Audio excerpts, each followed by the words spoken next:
नर कथी बिनु सुना संसार शरीर हम सब ढल रे धर्मलाय देव देवा सल भक्ति आराधल रे ललनार पुत्र बिनु सुना संसार शरीर हम साधल रे गंगा ही पैसी लहरी बंस सुनलहु रे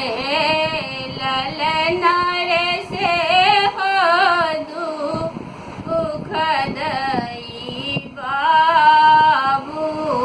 जलानी पुत्र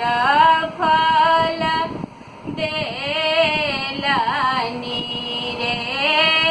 ललनार से हो दुख दई बाबू जलानी पुत्र फल देलानी रे कथी लाए दे बदेवा सल भक्ति आराधल रे ललनार कथी बिनु सुना संसार शरीर हम साधल रे जेई हो सोहर गौल गवी क सुनाओल रे ललनार तीन कहूँ बास वैकुंठ की पुत्र फल पाओल रे ललनार तीन कहूँ बास वैकुंठ की पुत्र फल पाओल रे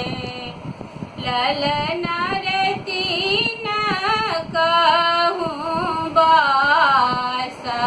वैकुंठ की पुत्र फल पाओल रे। जय श्री राधे।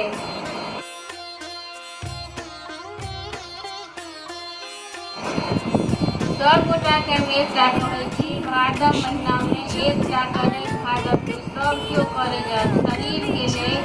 हिनकर दीनानाथ के व्रत बहुत जरूरी है। जय श्री राधे।